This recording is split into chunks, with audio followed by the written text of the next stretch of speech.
Doctor Devpriya Nisarga hospital Bangalore.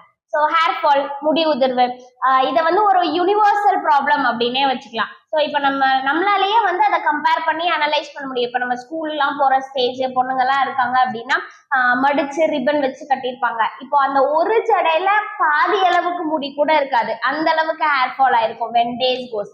So அது பசங்களா இருக்கட்டும் பொண்ணுங்களா இருக்கட்டும், ஹேர் ஃபால் அப்படின்னா இப்படிதான் முடி கொட்டும், இதனாலதான் இருக்கும் அப்படின்னு நம்மளால அந்த இது வந்து ஒரு லைன்ல டிஃபைன் பண்ணவே முடியாது. ஸோ சிலருக்கு வந்து இந்த முன்னாடி உள்ள ஹேர் லைன் கொஞ்சம் கொஞ்சமா மேலே ஏறிட்டே இருக்கும். சிலருக்கு வந்து அங்கங்க பேட்சா ஹேர் லாஸ் ஆகும்.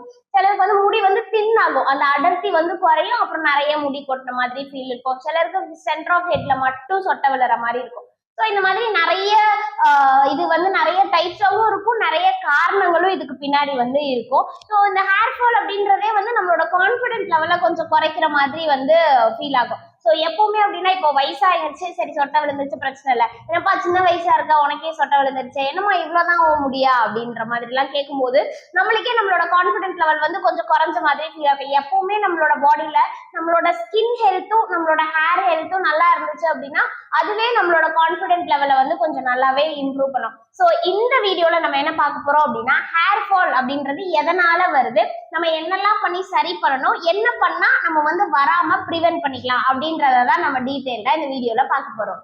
ஹேர் ஃபால், இந்த முடி விடுவதற்கு பின்னாடி என்னெல்லாம் காரணம் இருக்கு அப்படின்றத வந்து நம்ம பார்க்கலாம். ஸோ இந்த ஹார்மோனல் சேஞ்சஸ், விட்டமின் டெஃபிஷியன்சி, இதெல்லாம் தாண்டி நம்மளோட டே டு டே லைஃப்ல நம்ம சின்ன மிஸ்டேக்ஸ் வந்து பண்ணுவோம். அதனால கூட சிலருக்கு வந்து அந்த ஹேர் ஃபால், முடி உதிர்றது வந்து கொஞ்சம் ஜாஸ்தியாவே இருக்கும். லைட்டா சீவிட்டு எடுத்தோடனே நிறைய சீப்ல முடி வர்றது, இல்ல ஷாம்பு யூஸ் பண்ணிட்டு குளிச்சுட்டு வருவாங்க, பாத்ரூம் ஃபுல்லா முடி இருக்கும், இல்ல தலை தோட்டும் போது ஃபுல்லா டவல் ஃபுல்லாவே முடி இருக்கும். இந்த மாதிரியான விஷயங்கள் வந்து பெரிய பெரிய பிரச்சனைகள்னாலதான் இப்படி முடி கொட்டணும்னு இல்லை, சின்ன விஷயங்கள் நம்ம டே டு டே லைஃப்ல நம்ம பண்ணக்கூடிய தப்புனால கூட நம்மளுக்கு வந்து முடி பிரேக் ஆகுறது, ஸ்பிளிட் எண்ட்ஸ் வர்றது, இல்ல ஹேர் ஃபால் ஆகுறதும் கூட ஆகும். ஸோ அது என்ன மாதிரியான சின்ன விஷயங்கள் அப்படின்னா ரிப்பீட்டட் ஷாம்பு யூஸ் பண்ணுவாங்க சிலர். ஸோ ஒரு வாரத்துல 3 நாள் 4 நாள் ஷாம்பு யூஸ் பண்ணி ஹேர் வாஷ் பண்ணிட்டே இருப்பாங்க. ஸோ அப்படி ரிப்பீட்டடா நம்ம ஷாம்பு யூஸ் பண்ணும்போதும் கூட நம்ம அந்த ஹேர் ஃபாலிகல்ஸ் வீக் ஆக ஆரம்பிக்கும், அந்த செபேஷியஸ் கிளாண்ட்ல இருந்த அந்த ஆயில் செக்ரீஷன் ப்ராப்பரா இருக்காது. ஸோ அதனால கூட உங்களுக்கு ஹேர் ஃபால் வந்து ஜாஸ்தி ஆகுறதுக்கான சான்சஸும் இருக்கு. இன்னொன்று என்ன அப்படின்னா ரொம்ப ஹார்டான கோம் வந்து யூஸ் பண்ணுவாங்க, அதுவுமே ஹேரை வந்து டேமேஜ் பண்ணிடும். ஸோ அவங்க வந்து சிக்கர் எடுக்கணும் அப்படின்றதுனால ரொம்ப ஹார்டான கோம்ஸ்லாம் யூஸ் பண்ணும்போது என்ன ஆகும் அப்படின்னா அதுவுமே வந்து உங்களோட ஹேர் க்ரோத்தையுமே சரி, இல்லைன்னா ஹேர் அந்த டேமேஜ் பண்றதுக்கான பாசிபிள் ரீசன்ஸும் அதிகமா இருக்கு. ஸோ இன்னும் என்னன்னா நைட்டு ஃபுல்லா ஆயில் அப்ளை பண்ணிட்டு காலையில எழுந்திரிச்சு ஹேர் வாஷ் பண்ணுவாங்க. ஸோ த்ரூ அவுட் த டே நான் ரொம்ப நேரம் ஆயில் அப்ளை பண்றதுனாலும் அதுவும் நார்மல் உங்களோட ஸ்கேல்போட பிஹெச்சா இருக்கட்டும், உங்க ஸ்கேல்போட ஆயில் செக்ரீஷனையும் அஃபெக்ட் பண்ணும். அண்ட் அதனால கூட ஹேர் க்ரோத் வந்து கொஞ்சம் கம்மியாகிறதோ இல்லைன்னா முடி டேமேஜ் ஆகுறதோ எல்லாம் ஆகலாம். ஸோ இப்போ நான் சொன்னதெல்லாம் வந்து என்ன அப்படின்னா ரொம்ப இன்னும் என்னன்னா ரொம்ப ரப் பண்ணி டவல் வந்து ஹேரை வந்து ட்ரை பண்றது, ட்ரையர் யூஸ் பண்றது, இந்த மாதிரியான விஷயங்களுமே வந்து ஹேரை வந்து டேமேஜ் பண்ணும். ஸோ இப்போ நம்ம பார்த்த எல்லாமே என்னன்னா ஓவராலா சும்மா ஜென்ரலா ஹேர் டேமேஜுக்கு என்ன விஷயங்கள்லாம் காரணம் அப்படின்றதா. ஸோ ஹேர் ஃபாலுக்கு ரொம்ப ஜாஸ்தியான ஹேர் ஃபால் ஆகுது, அதுக்கு என்னெல்லாம் காரணம்னு இன்னும் கொஞ்சம் டீட்டெயில்டா உள்ள போய் பார்க்கலாம். ஸோ ஃபர்ஸ்ட் என்ன அப்படின்னா hormonal changes. So hormonal changes அப்படின்னு பார்க்கும்போது அதான் நான் ஃபர்ஸ்டே சொன்ன மாதிரி நம்ம ஸ்கூலுக்குலாம் போகும்போது நல்ல திக்கா இருக்கும், அடர்த்தியா இருக்கும் முடி, நம்ம 2 சைடும் ரிப்பன்லாம் வச்சு கட்டிட்டுலாம் போவோம். ஸோ அதே இது ஒரு பியூபர்ட்டி, ஆஃப்டர் பியூபர்ட்டி, அந்த மென்சுரல் சைக்கிள் ஸ்டார்ட் ஆகும்போது, பிரெக்னன்சி, ஆஃப்டர் பிரெக்னன்சி, இந்த மாதிரி ஒரு ஃபேஸ்ல லைஃப்ல கிராஸ் ஆகி போயிட்டு இருக்கும் போது நம்மளோட ஹார்மோன்ஸும் அதுக்கேற்ற மாதிரி வேரி ஆக ஆரம்பிக்கும். அண்ட் ஹார்மோனல் இம்பேலன்சஸ்னால ஜாஸ்தியா முடி கொட்டுறதுக்கான வாய்ப்புகள் இருக்கு. ஸோ ஹார்மோனல் இம்பேலன்சஸ் அப்படின்னு சொல்லும்போது பிசிஓடி இருக்கவங்களா இருக்கட்டும், இல்லை தைராய்டு இருக்கவங்களா இருக்கட்டும், இல்லை ஹார்மோன் ரிலேட்டட் எந்த பிரச்சனை இருக்கிறவங்களா இருக்கட்டும், ஏன் ஆஃப்டர் டெலிவரி ஆகும்போது இல்லைன்னா பிரஸ்ட் ஃபீட் பண்ணிட்டு இருக்கும் போது, ஸோ இந்த மாதிரி நிறைய சுச்சுவேஷன்ஸ்ல நிறைய ஹார்மோனல் எண்டோக்ரைனல் டிசார்டர்ஸ் இருக்கும்போது அதனால கூட ஹேர் ஃபால் வந்து இருக்கும். ஏன்னா ஹார்மோனோட இம்பேலன்ஸ் ஆகும்போது ஆப்வியஸ்லி ஹேர் ஃபாலிகல்ஸ்க்கும் அதுக்கான நியூட்ரியன்ஸ் போறதுமா இருக்கட்டும் எல்லாமே வந்து ஹார்மோனோட ஃபங்க்ஷன்ல வந்து இன்டரப்ட் ஆகும். ஸோ இந்த மாதிரி ஹார்மோன் இம்பேலன்சஸ் இருக்கும் போதும் ஹேர் ஃபால் ஆகுறதுக்கான சான்சஸ் இருக்கு. ஸோ அதை வந்து நீங்க ப்ரிவென்ட் பண்ணணும், ஹேர் ஃபாலை வந்து நீங்க ப்ரிவென்ட் பண்ணணும் அப்படின்னு நினைச்சீங்கன்னா ஹார்மோனல் இம்பேலன்சஸையும் வந்து சரி பண்ணணும். ஸோ ரெண்டாவதான ரீசன் வந்து என்ன அப்படின்னு பார்த்தோம்னா ஸ்ட்ரெஸ், நம்மளோட ஸ்லீப் டிஸ்டர்பன்ஸ் ஆகுறது. ஆக்சுவலா ஸ்ட்ரெஸ்னால முடி கொட்டுதா அப்படின்னு கேட்டா இல்ல முடி கொட்டுறதுனால ஸ்ட்ரெஸ், அது ரெண்டுமே வந்து எப்படின்னா ஒரே same side, two sides of same coin அந்த மாதிரி தான். ஸோ ஒரு சிலர் ரொம்ப அதிகமா ஸ்ட்ரெஸ் ஆகும் போது அவங்களுக்கு ஹேர் ஃபால் ஆகும், எனக்கு முடி கொட்டுதேன்றதே அவங்களுக்கு ஸ்ட்ரெஸ்ஸும் ஆகும், அதனால திரும்ப ஹேர் ஃபால் ஆகுது. ஆல்மோஸ்ட் ஒரு சைக்கிள் மாதிரி ரிப்பீட் ஆகிட்டே இருக்கும்.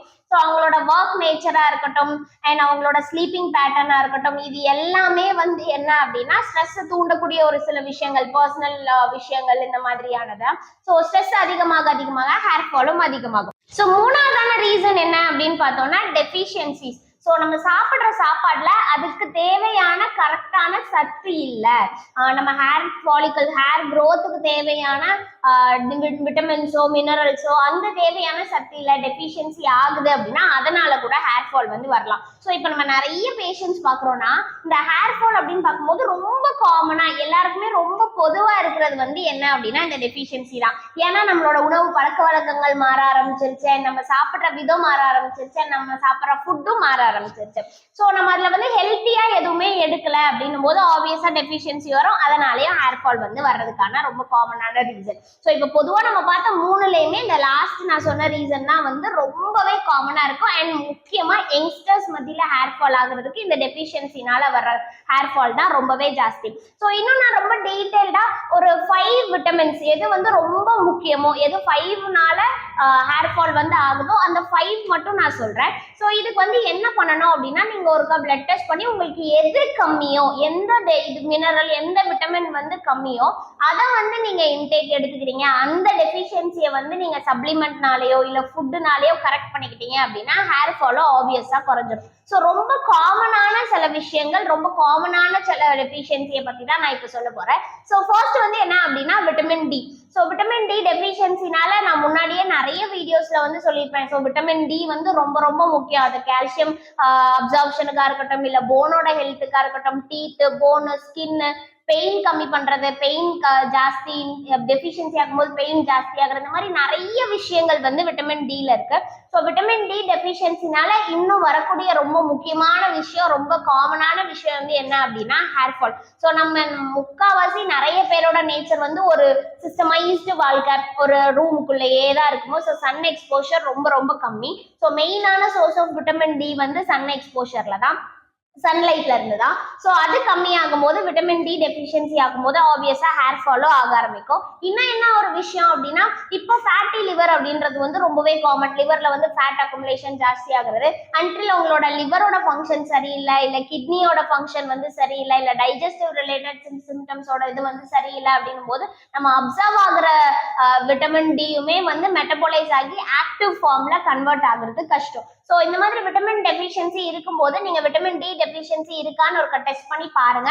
அண்ட் டெஃபிஷியன்சி இருந்துச்சு அப்படின்னா ஒரு டாக்டரோட கண்ட்ரோல்ல, டாக்டரோட பிரிஸ்கிரிப்ஷனோட விட்டமின் டி சப்ளிமெண்ட்ஸ் நீங்க தாராளமா எடுத்துக்கலாம்.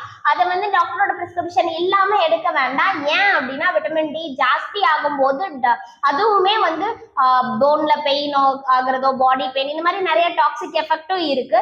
ஸோ எப்பவுமே விட்டமின் டி நீங்க எடுக்கும்போது ஒரு டாக்டரோட பிரிஸ்கிரிப்ஷன்ல எடுத்துக்கிறது நல்லது.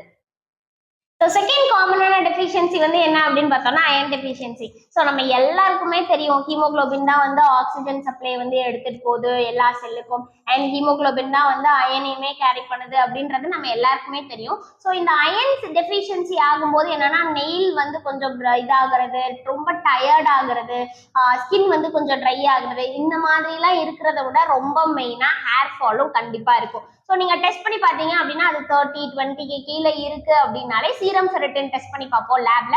ஸோ அது டெஸ்ட் பண்ணி பார்க்கும்போது 30-20 ரேஞ்சில எல்லாம் இருக்குன்னா கண்டிப்பா நீங்க ஆக்சுவலா என்னன்னா யூஸ்வலாவே ரொம்ப டெஃபிஷியன்சியா இருக்கும்போது அதை வந்து நீங்க ஏதாவது சப்ளிமெண்ட்ஸ் எடுத்து அதை கொஞ்சம் ஒரு நார்மல் லெவலுக்கு கொண்டு வந்ததுக்கு அப்புறம் நீங்க வந்து வெஜிடபிள்ஸ், ஃப்ரூட்ஸ் இந்த மாதிரியான விஷயங்களை ஆட் பண்ணி அதை வந்து ஸ்டெபிலைஸ் பண்ணிக்கலாம். ஸோ ரொம்ப டெஃபிஷியன்சியா இருக்கும்போது நீங்க வந்து தாராளமா வந்து மார்க்கெட்ல அவைலபிளா இருக்கிற சப்ளிமெண்ட்ஸ் வந்து நீங்க தாராளமா எடுத்துக்கலாம். லாக்டோஃபெரிட்டின் அப்படின்னு சொல்லுவோம். ஸோ அதை வந்து நீங்க சப்ளிமெண்ட் எடுத்துட்டு அதுக்கப்புறமா நீங்க green leafy vegetables the best, நிறைய அயன் கண்டென்ட் வெஜிடபிள்ஸ், ஃப்ரூட்ஸ், நிறைய அயன் ரிச்சான ஃபுட்ஸ் நிறைய இருக்கு. அண்ட் கிரீன் லீஃபி வெஜிடபிள்ஸ் தான் தி பெஸ்ட். ஸோ நானும் இதையும் அடிக்கடி நிறைய வீடியோஸ்ல சொல்லுவேன், கிரீன் ஸ்மூதி பண்ணுங்க, கிரீன் ஜூஸ் டெய்லி குடிங்க அப்படின்னு சொல்லிட்டு.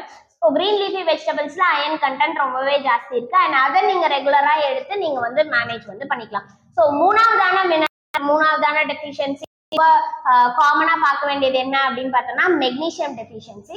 ஸோ மெக்னீஷியம் அப்படின்றது வந்து ஆக்சுவலா வந்து மெக்னீஷியம் நான் ஃபர்ஸ்ட் சொன்ன ரெண்டுக்கு எந்த அளவுக்கு ஃபங்க்ஷனல் இம்பார்ட்டன்ஸ் இருக்கோ அதே அளவுக்கு மெக்னீஷியமுக்கும் நிறைய ஃபங்க்ஷனல் இம்பார்ட்டன்ஸ் வந்து இருக்கு. ஸோ அதோட சேர்த்து ஹேரோட க்ரோத்துக்கும் ரொம்பவே ஹெல்ப் பண்ணக்கூடிய ஒரு இதுதான். அண்ட் மெக்னீஷியம் வந்து நம்ம காமிங் மினரல் அப்படின்னு வேற சொல்லுவோம். ஸோ நம்மளோட ஸ்ட்ரெஸ் கம்மியாகிறதுக்கு நம்மளோட மூட் ஸ்விங்ஸ் கம்மியாகிறதுக்கு எல்லாத்தையுமே மெக்னீஷியம். ஸோ இதனால இன்டைரக்டா அது ஸ்ட்ரெஸ்ஸையும் கம்மி பண்ணும், இன்டைரக்டா நம்மளோட ஹேர் ஃபாலையுமே வந்து கம்மி பண்ணும். சேம் மெக்னீஷியம் டெஃபிஷியன்சி இருக்கான்னு ஒரு தடவை செக் பண்ணிட்டு அண்ட் அதுக்கான சப்ளிமெண்ட்டையும் நீங்க தாராளமா மார்க்கெட்ஸ்ல நார்மலா எடுத்துட்டு அண்ட் வெஜிடபிள்ஸ் ஃப்ரூட்ஸ்ல என்ன நம்மளோட ஃபுட்ல என்ன அப்படின்னு பாத்தீங்கன்னா அகெயின் கிரீன் லீஃபி வெஜிடபிள்ஸ் தான். ஸோ அதையும் நீங்க ரெகுலரா இன்டேக் பண்ணும்போது அயனோட சேர்த்து உங்களுக்கு மெக்னீஷியமும் உங்களோட டயட்ல வந்து கிடைக்க ஆரம்பிச்சிடும். ஃபர்ஸ்ட் எதுவா இருந்தாலும் டெஃபிஷியன்சியை கரெக்ட் பண்ணி அதை நார்மலைஸ் பண்ணிட்டு அதுக்கப்புறமா நீங்க உங்களோட ஃபுட்ல வந்து மெக்னீஷியம் ரிச் ஃபுட்ஸ் வந்து ஜாஸ்தி எடுத்துக்கலாம். ஸோ மெக்னீஷியம் ரிச் ஃபுட்ஸ்னா ஃபர்ஸ்ட் நான் ஆன்லைன்லேயே சொல்லிட்டேன், கிரீன் லீஃபி வெஜிடபிள்ஸா இருக்கட்டும், நட்ஸா இருக்கட்டும், சீட்ஸா இருக்கட்டும், இது எல்லாமே மெக்னீஷியம் ரிச் ஃபுட்ஸ். இது எல்லாமே உங்க டயட்ல வந்து ஜாஸ்தியா ஆட் பண்ற மாதிரி பார்த்துக்கோங்க. ஸோ வேற என்ன டெஃபிஷியன்சிஸ்லாம் வந்து ஹேர் லாஸ்க்கு காரணமா இருக்கும் அப்படின்னு பார்த்தோம்னா சிலிக்கா ஜிங்க் டெஃபிஷியன்சி. ஸோ இது ரெண்டுமே நம்மளோட ஸ்கின் அண்ட் ஹேர் க்ரோத்துக்கு ரொம்ப ரொம்ப ரொம்ப ஹெல்ப் பண்ணக்கூடிய ஒரு விஷயம். ஸோ இது ரெண்டும் டெஃபிஷியன்சி ஆகும்போது ஆப்வியஸ்லா உங்களுக்கு ஹேர் லாஸும் இருக்கும், ஹேர் ஃபாலும் ஜாஸ்தியாகவே இருக்கும். ஸோ ஜிங்க் டெஃபிஷியன்சி வந்து ஆல்மோஸ்ட் அவங்களுக்கு லிவர்ல ஏதாவது வந்து ப்ராப்ளம் இருக்கு. இப்போ நம்ம வந்து எல்எஃப்டி பண்ணி பார்க்குறோம் அப்படின்னா ஏஎல்பியோட ரேஞ்ச் வந்து அதிகமாக இருக்கும்போது ஆப்வியஸா that shows zinc deficiency. And நம்மளோட நெயில பார்த்தோம்னாலே ஒயிட் லைன்லாம் இருக்கும் சிலருக்கு. ஸோ அதுவுமே ஜிங்க் டெஃபிஷியன்சினால வரக்கூடிய ஒரு விஷயம் தான். இந்த மாதிரி ரெண்டு டெஃபிஷியன்சி இருக்கும்போது அவங்களுக்கு ஹேர் ஃபால் வந்து இருக்கும். ஸோ இப்போ நான் இது இல்லாம விட்டமின் B12 நம்ம எல்லாருக்குமே தெரியும், நான்வெஜ் சோர்ஸ் தான் இதுக்கு வந்து பெஸ்ட்.